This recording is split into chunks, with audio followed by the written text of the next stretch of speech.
Hey, movie retrospective time. Yeah. Finally getting around to doing this classic movie. Sorry about this, but it kept getting pushed back on the schedule. But I finally said, well, I have to do it this month because one of our listeners, Dominic, sent me the Blu-ray. Yeah, it's like a deluxe Blu-ray. With that has all the extras and stuff nice on one, there. Yeah, so it's really, really cool. And this is probably one of my favorite horror movies from the 80s. I mean, because I'm a huge Clive Barker fan. This is, of course, Hellraiser. Now, this came out in 1987. There had been a few... I mean, Clive Barker, it's very funny, watching the documentaries. There's actually a really good... It's a 2-part documentary called Leviathan about the making of Hellraiser and Hellbound Hellraiser 2. And it's about... I think each one is an hour and a half long. And it's on the Blu-ray. It's also on Shudder, if you have that. So both parts are up there if you want to watch them. But it's just, funny watching... the documentaries and watching all the fucking seeing all the photos from the the filming of this, because Clive Barker looked like a fucking kid. He was so fucking young. You know what I mean? So I feel he was known as a writer, but a few of his things had been adapted to the screen, but he wasn't really happy with how they turned out. I mean, because if you've read any of Clive Barker's stuff, and even subsequently, it doesn't translate. A lot of it doesn't translate that well to the scene. It's not as to the screen. It's not as cool as. Yeah, didn't Clive Barker have something to do with the story behind Rawhead Rex? Yeah. Yeah, and Rawhead Rex, we liked it at the time, but you watch it now and you fucking, it's just silly as shit. Yeah, it was a terrible movie. Terrible movie, but at the time there was something about it. You could get away with a lot more back in those days. You could, yeah. We were just hungry for more horror movies to watch. Yeah. To rent at fucking Blockbuster. That's really what it boiled down to. And when I saw that fucking demon come, or that fucking medieval demon with that head piss on that priest, he's going, baptize me. That sold the whole fucking movie. For me and all my buddies. For me and all my buddies, we were like, this shit's epic. And that's really all we remembered of that. And in an Irish church, there was a stained glass window with a fucking devil in it.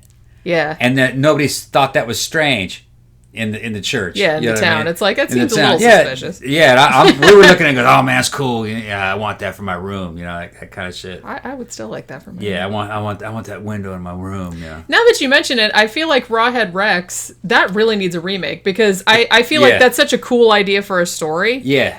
If it could be done correctly, without that goofy looking demon with the weird googly eyes or whatever. Yeah. It's a good concept. It's just, and I think that happened with a lot of Clive Barker stuff.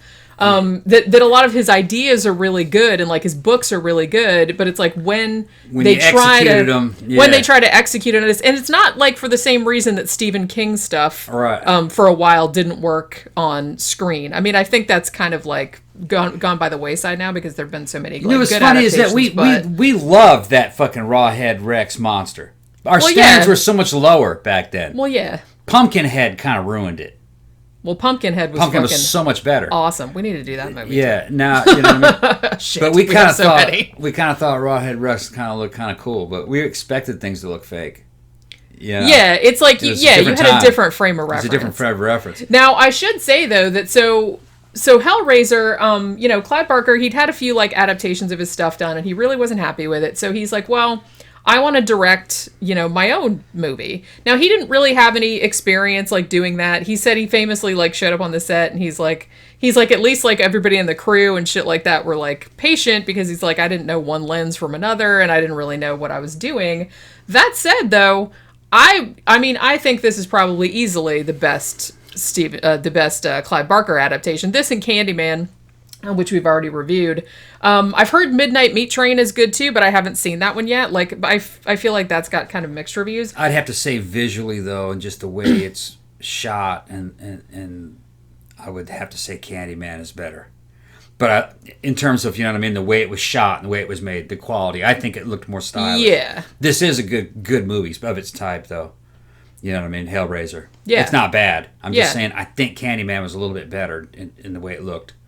That's just by memory. It was a different, it was directed by someone else, so it was a different, they had a different approach to it. Had the colors were a little bit better, and the shot compositions and everything. I remember them looking really good. Yeah, because they had those high up those drone shots and stuff. Well, it wasn't a drone shot back then; it was a crane shot or a helicopter, or a crane. Yeah.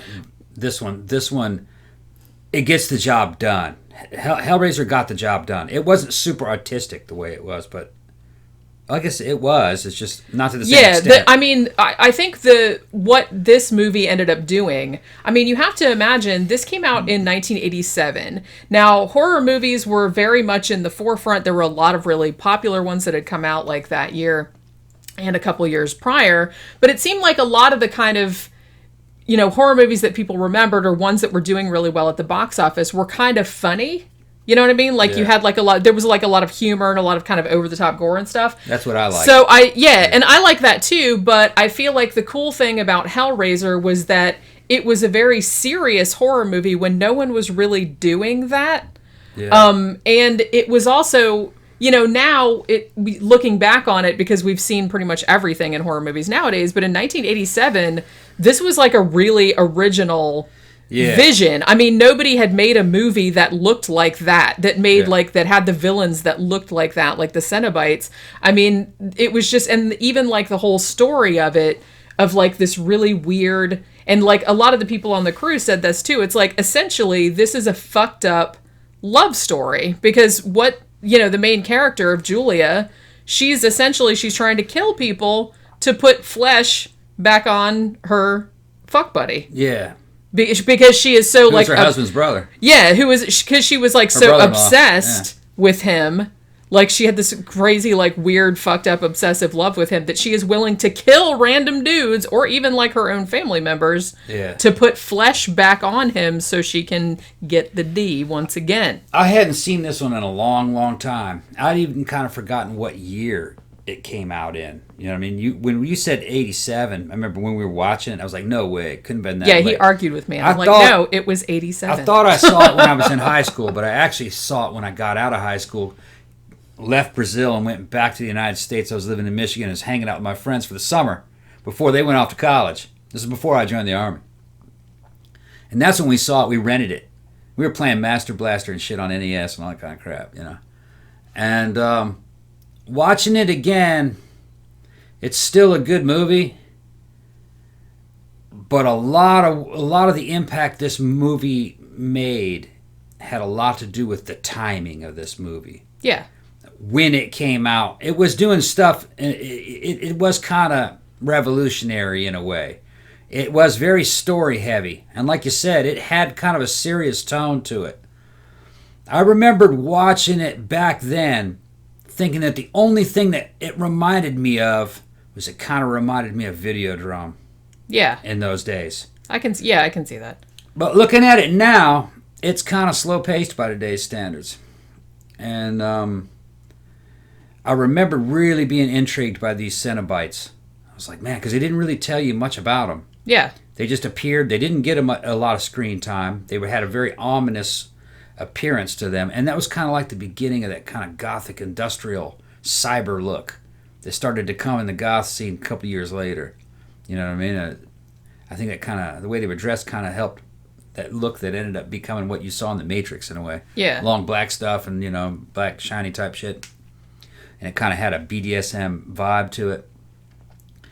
But it was just a weird movie to see, back then. That's what I mean. It really kind of came out and blew the doors off. And like I said, not only because it was like a serious toned horror movie that was essentially a domestic drama with sadomasochism and gore. You hadn't really seen anything like that or anything like that done in a way that was like being serious, that wasn't like kind of over the top or stupid or silly or done for laughs. So from that point of view, it's like really hard to overstate how revolutionary it was at the time, because really nobody had seen anything like that. Yeah, going back in time, me and my buddy Steve and Jason, when we were watching it, we kind of put this in the same group as like From Beyond and Reanimator, but more serious. We kind of thought it was a little bit like something like From Beyond, and Videodrome. We liked it. It was pretty good. But what's funny is that I remember when we saw it, afterwards we'd be asking a bunch of questions about these Cenobites. And we mostly focused on that. Yeah. Because it didn't quite give you enough.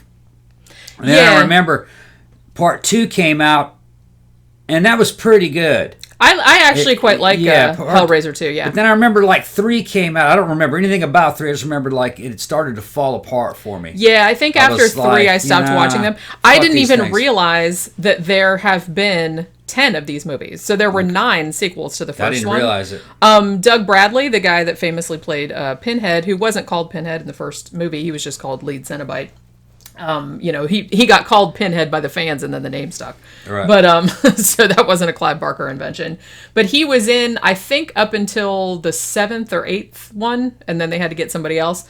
But the funny thing about this movie, this is kind of the thing that happens with all these types of things. Like I said, I remember reading a lot of Clive Barker's stuff when I was a kid, and that's kind of what made me, I mean, I read Stephen King and, a lot of the classics and stuff, but his writing was what made me want to be a writer, because like his imagination is just fucking crazy, and it's just like fucking the shit he comes up with in his stories. I had never read anything like that before, and it's like, not only can he fucking write, he also is like an amazing artist, and he can do all this other shit. So he's kind of like this Renaissance man, and he was so he had been working with this theater group, and he wrote the novella that Hellraiser was based on, which is called The Hellbound Heart, which is actually pretty good, and it's very similar to the movie. I think he actually wrote it with the intention of turning it into a film, which is why there's not that much difference. So he was kind of trying to shop it around. Eventually, because he wanted to direct it, because like I said, they had been doing some, adaptations of his stuff, and he didn't really like the way they were coming out, so he wanted to do something of his own vision. So they were able to get, I think at first they were going to get like, remember Richard Branson? They did Virgin Films for a while. They were like funding some movies. Yeah, I remember that. Now they initially said he was going to put up the money to do it, and then that kind of fell through, and they decided they weren't going to do movies. So I think they got New World Pictures, amazingly, and I had forgotten about this, and I was watching the movie again and like, checking out how fucking badass the special effects are still. This movie costs less than $1 million to make. You never know by looking at it. You would never know. I mean, some of the effects like near the end, especially the thing like with the dragon creature and the fire and everything, that looks a little hokey, but that was just because that was kind of like tacked on at the end, and they didn't really have a lot of time to do it. But especially, I mean, the whole set piece of, I was watching it again the other night, and I hadn't seen it for like a few years. The whole part where, the blood drips on the attic floor, and Frank, skinless Frank starts emerging out of the floor. I was like, holy shit, I forgot how fucking good that looks. Yeah. And like, it's like, his little brain is there on the floor, and it's like going like veins crawling, and it's like this little spine goes into it and all chunky and everything. And then like the whole shit with like him slowly, like as Julia starts like picking up randos at bars and like slaughtering them in the attics for him to feed on and get his skin back. And just the whole like, the whole process of him getting the skin put back on, it looks fucking great. It really does. I mean, still nowadays. Now, the same guy that played Frank in human form, like in the flashbacks and stuff, that is not the same guy that played skinless Frank, because they needed a super, super skinny guy. So that's one thing that I thought was really weird, and I had forgotten about this until I was rewatching it, is a lot of the voices were dubbed over. Now, the one that they did, the reason they did that for Frank, like I said, was because it was 2 different actors playing him, so they wanted like the same person's voice. Yeah. Which makes sense. But the weird thing too is that initially, I mean, Clive Barker is British, he's from Liverpool, and so the story was an English story. Yeah, so it was set in England. And for whatever I know for whatever reason, but it's like the producers, New World Pictures, were like, no, we don't really want this to be British, because Americans won't watch British movies or something. Which, that was a weird thing, man. They used to do I don't that get back that. then. Why? And these are old guys thinking this, because I think that might have been the situation back in the 60s. Yeah. Like, maybe it was a little bit harder back in the 60s and 70s to sell movies. But the people who were buying these in 87 were mostly teenage guys, Yeah. and people renting it from Blockbuster. They didn't give a shit where the movie came from. No, as long as it was gory or had tits. Yeah, and it had some badass monsters in it. Matter of fact, being British, it would have been a bonus. Like Rawhead Rex, we liked it because it was kind of like happening in Ireland. Yeah. So, we were mostly, Anglo-Americans, mostly kind of like Irish Americans, really, if you probably did a DNA test. That's probably where it all come back from. So we all kind of had like Irish heritage in your family, so it's like, yeah, man, back in the old country. Right, exactly. Back in the old country. That's just so weird to me. So I don't know what the fuck they're talking about. So the weird thing is that, so they overdubbed some of the, it's weird because Claire Higgins, who plays Julia, her and Pinhead are the best things about this movie. I'll say that right now. And obviously Doug Bradley is British, but, it's like, well, we have to put an American in it. So the guy they got to play, Larry, who actually, Andrew Robinson is the actor's name. He was in fucking, God damn it, what was that Clint Eastwood movie? He played Scorpio. He played like the villain in one of the fucking... I don't know. Shit, man. I can't remember the name of it right now. It's just gone right out of my head. But yeah, he was in that. Now, he's an American actor. So because they wanted an American in it. They let like the other people be British, but then they set it in some random... Like they never tell you like where the setting is. It's supposed to be in the United States, but they don't really say where it is. Yeah, because I was asking you where the fuck... I was like, where the fuck is this? It looked like Canada. I'm pretty sure they shot it in the UK, but they wanted it to look like... In the background, they showed that building, that factory, off the damn Pink Floyd album cover. It looks like a fucking upside down fucking animal with the four stacks. Yeah, I saw that, so it must have been England somewhere. I think they did shoot it in England. But like I said, the producers were like, well, we have to just like set it in a non-specific... Mid-Atlantic U.S. State or something like that. It was just really weird. It kind of works just because, I mean, this movie didn't have like a super high budget, and a lot of it takes place in one house. You know what I mean? Yeah. So there's not like a lot of extraneous like sets and shit like that. It's mostly just this character drama with these three main characters and this skinless dude upstairs, and a lot of it is kind of set in there. So you can tell that like most of the budget went on the costumes and the makeup and the special effects because they're still fucking amazing. Yeah. Now the interesting thing about this is that the Cenobites, I remember in the novella, because I think that Clive Barker wrote a couple other he wrote something called like the Scarlet Gospel, I think it was called, and then there was like another Hellraiser later on where he kind of expanded on the mythology of them a little bit. They were kind of like this this order of demons like in hell called the Order of the Gash or something like that. And they're just like travelers, like I said, through, they, like they say in the movie, where they're just kind of like, they no longer like can tell the difference between pleasure and pain anymore.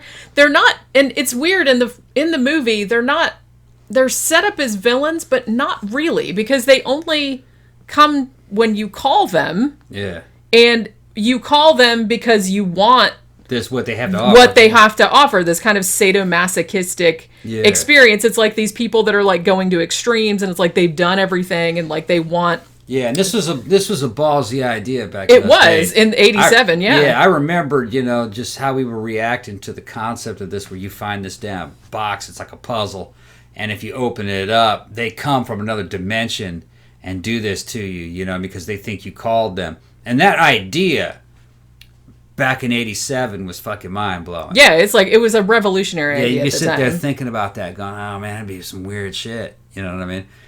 Nowadays, it doesn't seem too exciting. But everybody's so jaded. Everybody's jaded now. The idea of other dimensions and internet blows away all this shit. I know it's kind of. I love the internet. I'm not destroyed the imagination, but it really did, because like back in '87 when you saw this, it was just kind of like, holy fucking shit, you had never seen anything like this. And like I said, you never thought anything like that. And that's what I mean. That's the first time that I read Clive Barker when I was a kid, which I think was Books of Blood Volume 1, and some of the stories that he wrote in there, I'm like, how the fuck did this dude even think of this shit? Holy crap! Yeah, internet opened up your mind wide, opened all kinds of weird shit. You could find anything. You could just type it in a damn Google search engine back before it was fucking censored like it is now. You'd see all kinds of weird shit. And it's just back in '87, that concept would blow your fucking mind. Yeah.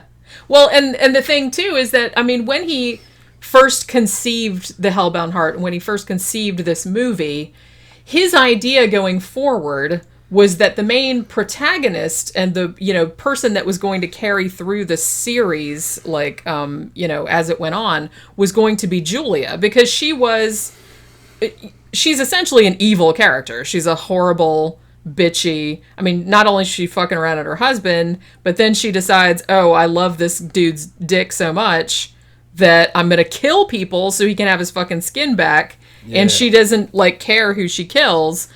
So she gets kind of more and more evil as it goes on. But the interesting thing about it was that when the movie came out, and they didn't really seem to realize this before the movie came out, when the movie came out, everybody latched onto the Pinhead character.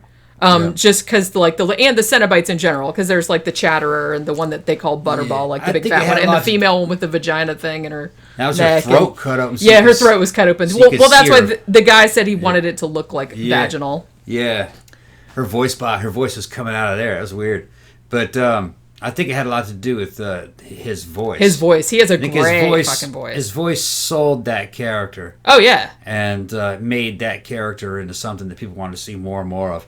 But by the time movie 3 came around, I didn't want to see any more of it. Yeah, I didn't. Like I said, it's a great concept, and it's like it needed. The more it has diminishing returns. The more you know about them, the less mystery they have. So you're like, oh, that's all it is. And in general, I think that's true with any horror franchise, and I think that's probably the main reason why sequels tend to get worse and worse as they go on. Is that you have something as cool as the Cenobites. And you just get little snippets. They don't really say, like, they appear every now and then, and he says, demons to some, angels to others. Yeah. You called us, we came. They should never explain that. And they're just like, just don't explain it. It's, you know what I mean? The more it goes on, it's not cool. But like I said, amazingly, this was Doug Bradley's first movie. Now, I was watching the Leviathan documentary earlier today, and he gave a very interesting anecdote. He said, since this was my first movie, and he knew Clive from the stage acting that they had done prior, and he said, my agent said, well, you can either have the lead Cenobite part, or you can be one of the guys that when they were moving in at the beginning, one of the guys that was helping them move the mattress up the stairs. And he said, for a few minutes, I kind of thought maybe I should be the mattress guy because he has lines. No, because you'll be able to see my face. He said, because this is my first movie, and I want to be able to like point it, and I don't want to be like under all this makeup and you don't recognize me. You know what I mean? So he's like, so I did think about it for a few minutes that it's like, maybe I should be that guy so I just look like a regular person instead of like a monster. No, he made the right decision. But then, other than that, and it's funny because he seems like... He'd have been forgotten. Yeah, he seems like a really cool guy, and like I said, he played Pinhead in like 7 or 8 of the subsequent movies. Made a whole career of it. And he made a whole like career of it. Yeah. But as you said, had he not played that character with that fucking voice that he has, never would have happened. I don't think that this movie would have been. I think it would have still been iconic because the effects are great, the idea is great, the concept, but. The fact that it's still so memeable, the fact that people know the puzzle box, they know Pinhead, they know lines from the movie, even if they haven't seen it in years and years. All those sequels that wouldn't have happened. Yeah, if it wasn't for him. Or they would have happened, they just wouldn't have been as good. Yeah. Because the sequels were all built around that damn character. Pinhead character. And so it was carried that whole fucking series. But, some dudes just want to keep going down in a path and know more and more, and they get all off into it. So, some people like me, knowing too much spoils it. They should have never explained those characters. I don't think they should have ever given them any backgrounds. Yeah, it demystifies a lot. And like I said, and I've mentioned this many times before, but it's like horror, especially, is a genre that thrives on mystery and on the unknown. And the more you know about something, the less scary it is. Right. Sometimes the less interesting.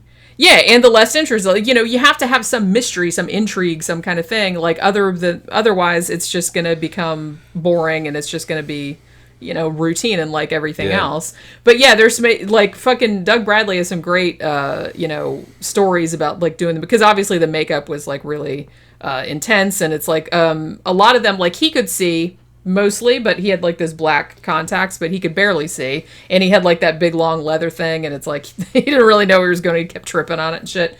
But some of the other Cenobites, like the Chatterer and stuff, like he couldn't see anything. Yeah, no eyes. Like the guy that was in that, and the guy that played Butterball that had like the sunglasses and stuff, he couldn't really see either. So they were just kind of like having to push him into place and being like, "Hey, action!" And you have to think that like this movie was like the first movie for a lot of these actors. They had done stage shit and like, things like that, but this was like their first kind of big movie. And like I said, even though it cost like less than $1 million, but ended up making a shit ton, and of course spawned tons and tons and tons of sequels. Now, ever since going back to like the mid 2000s, I believe, they've been talking about doing, of course, a remake. That's because they can't come up with anything original. But it hasn't come to fruition, thankfully.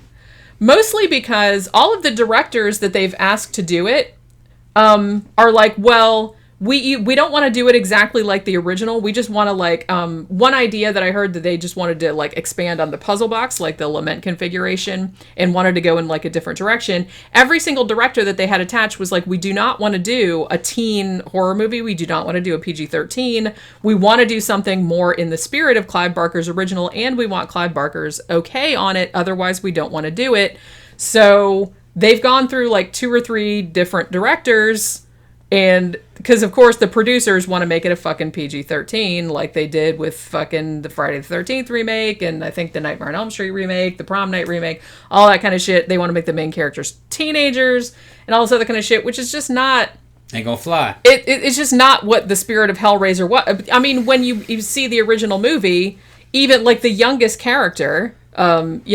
fucking Kirsty, who's played by Ashley Lawrence, she's not a teenager. She's like in her 20s. Well, it's all adults. It's all about adults. These problems all might be sorted out now that this fucking pandemic's happened. I mean, the big money players can't make horror movies. They just can't. Because like you said, they want them to be PG.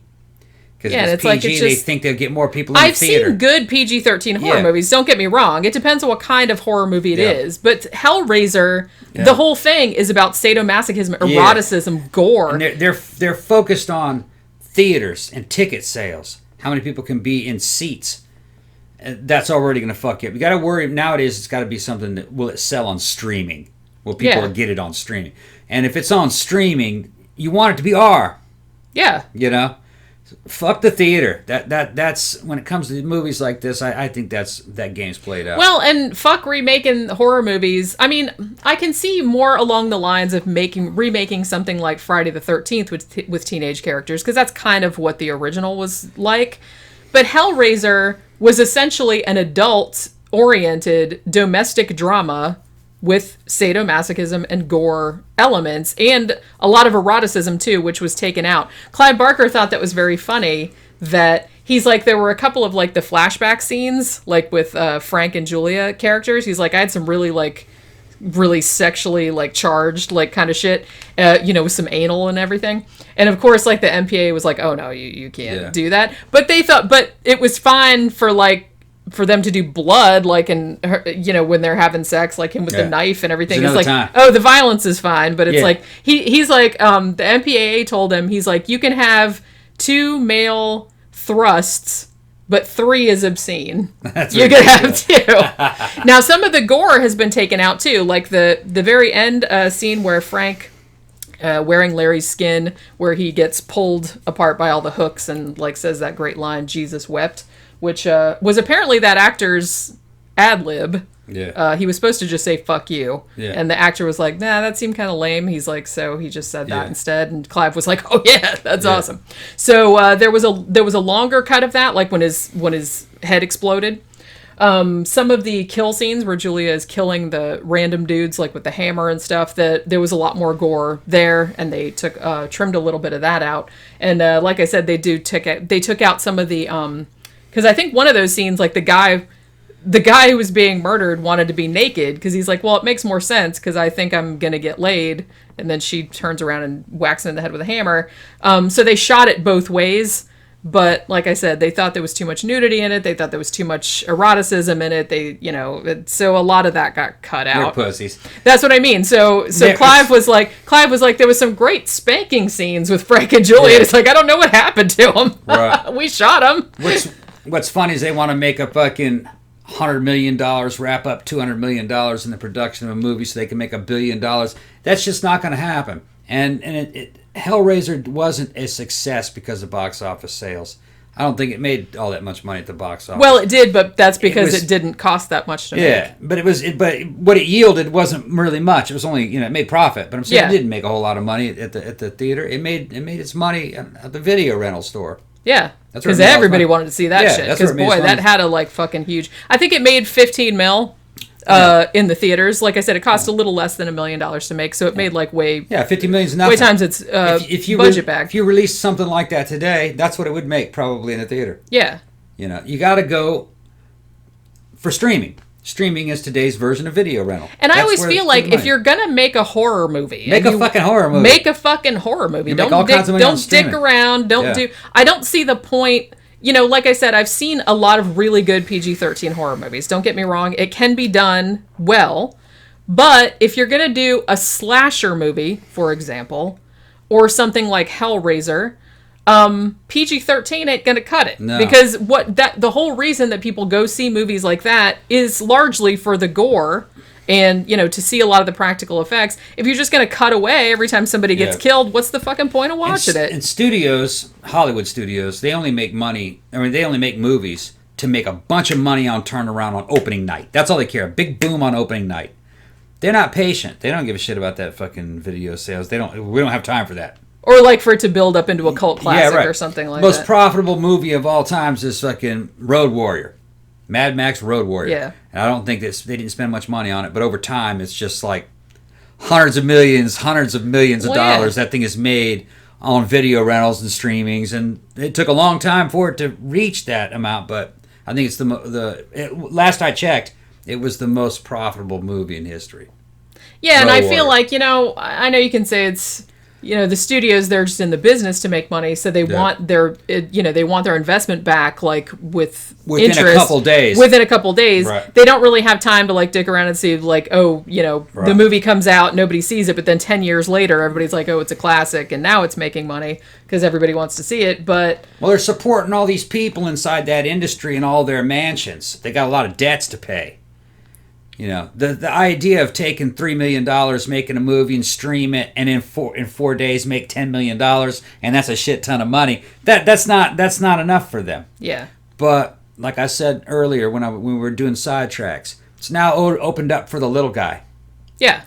You know, like I said, I feel like it's been going in that direction the last 10, 20 years anyway. We're in the punk rock phase of the movie industry. Yeah, it's definitely the DIY type of... That's right. Doing it yourself and making small productions and streaming them and making a name for yourself with a cool movie with original content, and it didn't cost much to make, and you did it your way, and fuck what the studio says, and fuck whether it's just your movie. That's really going to be the future. And and that definitely applies to Hellraiser because happened there. Clive Barker wrote the fucking story. He's like, I want to make a movie out of it. He was able to secure, you know, maybe only $1 million or something like that, but he made a movie that people still talk about nowadays, everybody knows who fucking Pinhead is. Like I said, even if people that aren't into horror movies, if you show them a picture of Pinhead or of the puzzle box, everybody knows what the fuck that is. You're right. Out of $1 million movie. Yeah, and you can't really say that about a lot of movies. Think of all the merchandising that was sold on the back of that. Shirts and little fucking autographed pictures and, man, fucking... And like I said, probably fucking Doug Bradley, his whole fucking career is just because he came out like with this... He was in the movie for maybe 10 minutes. Came out in that fucking makeup and that fucking voice... And that was it. Like, you know, that was just kind of like... And like I said, he wasn't even supposed to be the main thrust of that movie. They were just kind of supposed to kind of be in the background type of thing. They weren't supposed to be the main characters. Julia was supposed to be the main character. She was in the second movie. You know, she got brought back because she died at the end of the first one. But you know, they can bring you back with the blood and everything. And the horror scene is like a culty to begin with.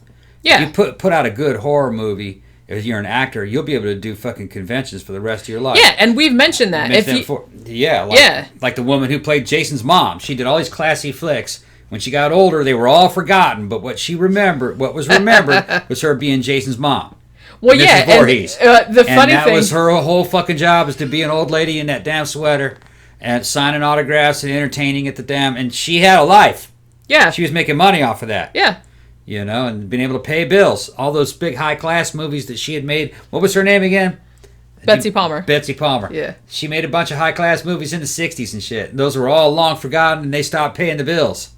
Well, yeah. Horror is really where it's at in terms of It like is. a cult. And like I said, Dollar for dollar, that's where it's at. And I'm glad that like kind of, the stigma about horror isn't really around anymore like it was back in the old days. And it's funny that you mentioned her thing, because Andrew Robinson, the guy that plays Larry in Hellraiser, he said a very similar thing in the Leviathan documentary. He said, when I was in this movie, he's like, I'd done Shakespeare and all this other stuff. He's like, my daughter, she was like, fuck that. And she didn't care about the movie. She's like, he's like, but when I was in Hellraiser, I was like, cool, Dad. Right. Suddenly. Because it's like all her friends wanted to see that shit. Yeah, just the other day we saw a really cool, Russell movie called, what was it, Breakdown? Breakdown, yeah. And Breakdown was a fucking great movie, kind of like The Hitcher or Duel, yeah. Duel, but it's forgotten.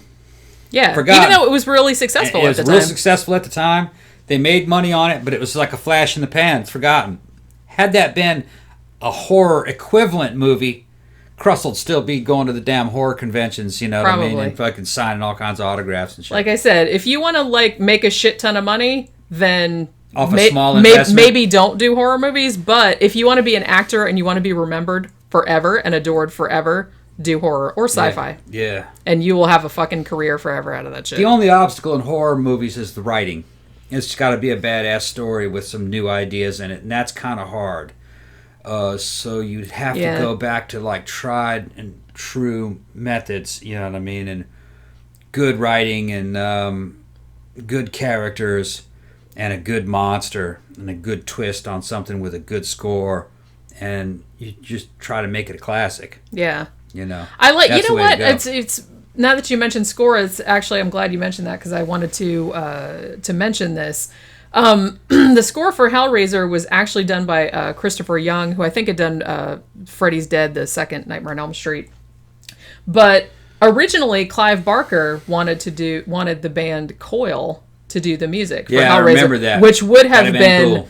Awesome. It'd been really cool. Because I love fucking Coil. It fell through for some reason. It did. Well, they had a meeting, them and Christopher Young, and they kind of had a thing. And I think Christopher Young actually ended up using some of their ideas, and acknowledging that. Yeah. But there was some kind of thing they couldn't come to an agreement or whatever. Because Clive Barker was friends with them. Yeah. And he was really like a big fan of their work and stuff. So he wanted them to score the movie, but for whatever reason it didn't work out. Which... Like I said, I like Christopher Young's score for this, but it's kind of a shame because I really, really like Coil. Would have put a whole new spin on it. I would have liked to have heard what they could do, like, with this type of movie, because this is very much in line with real industrial. With that type of, like, the shit that was going on at the time. It'd been like a prototype of a Nine Inch Nails video. It would have been. It probably would have looked exactly like that. Yeah. But so I encourage you, if you have not seen Hellraiser for a very long time, or if you've never seen it, because like I said, we have some younger people, and maybe you haven't seen it because it came out so long ago, back in 1987. Yeah. Then definitely check it out. It's a classic. Like I said, the second one, I remember the second one being really good. I saw that several times. I haven't seen it for several years, but I saw it on cable like a lot back in the old days. I saw the third one, but I don't remember anything about it, and I don't think that I saw any of the other ones subsequently. And I heard that they went downhill. Like I said, I don't usually hang in there. Other than we watched all the Phantasm movies, and those actually got stronger. Those are all pretty entertaining. I thought Phantasm is the only horror. Oddly. Is the only horror series that I've ever seen that actually got stronger as it went. And that they had so many movies that were consistently decent. Like every single one of them was decent. Because it was the same guy making them. Yeah, they were handcrafted. He cared about it, and he kept upping the ante and doing it his way. And really, the worst one was the one that had a real studio behind it, and it wasn't that bad.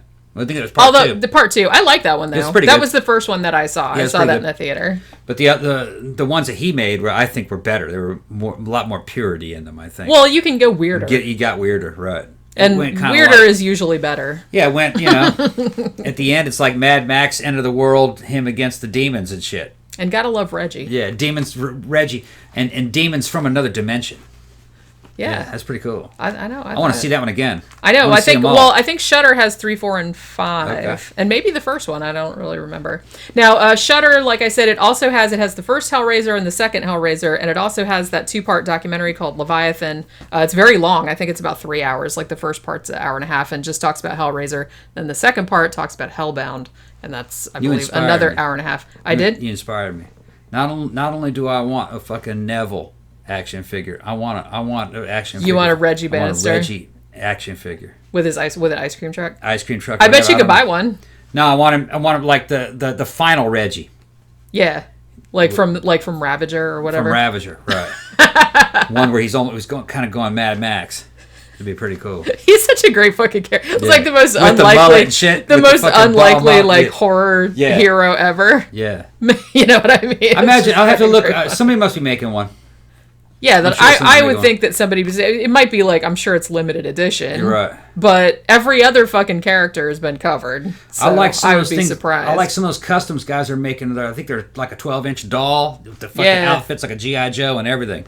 And they're doing fucking Snake Plissken, and they're doing Neville from Omega Man, and I'd like to have a Reggie like that. So it's like a G.I. Joe doll. Yeah, it'd be awesome with the guns and everything. That would be pretty cool. Yeah, they're making them. It's just like I think they're made on like kind of like we can buy like bodies, a generic doll, body. Yeah, and then you can buy people are fucking handcrafting sculpting the heads. Yeah, yeah, to put on there. That way you're not violating. Or maybe you are violating copyrights, but no, I don't think so. You're assembling it yourself. Yeah, I've always kind of wondered about what the legality of that is, because you got a doll's head that has fucking, you know what I mean, Crussel's face on it. Yeah. I guess it's just bootleg. People making them. It's got to be, because I mean, actors, as far as I know, particularly one of high caliber of Kurt Russell, you're not supposed to be able to get their image. Yeah, like you can't use their image on things. Like, but evidently, people are breaking those rules in that action figure custom action figure. Maybe if you make it look 30% like someone other than Kurt Russell, you can get away with it. I don't know. I don't know. Well, a lot of the shit that it's made out of is just a standard body. Yeah, there's standard doll body. The costumes are made out of just replicas of shit that they bought out of the store anyway. Yeah. You know what I mean? When they made the movie, like the Terminator costume, you could buy that back then in those days. That was just a jacket and the right pants. My dad had those boots. Well, you can buy those boots for action figures. Yeah. So that's just because you put it together to look like the Terminator. That doesn't mean you did that. You're not selling it. Right. You know what I mean? And each component was bought separately. Yeah, I mean, I think you would get in trouble if you were selling it or making a profit off it. Yeah, you could probably get away with it if you sold it for exactly what you spent making it. Or if it's a one of a kind because you're not profiting. Yeah, and it's not in a package. It's not in a box. It's weird because I see a lot of horror stuff, and it's I always wonder. Is that violating copyright? Yeah. Maybe there's so much of it that they just can't control it. Maybe. Control it or keep up with it. I don't know. But yeah, so anyway, if you haven't seen it, like I said, both the first two are on Shudder, as is the 3-hour-long documentary. Thanks again to Dominic for sending me the really nice special edition Blu-ray. I'm watching all the extra shit on there as we speak. Not as we speak, but over the last few days I've been watching all the extra shit on there. So yeah, check it out.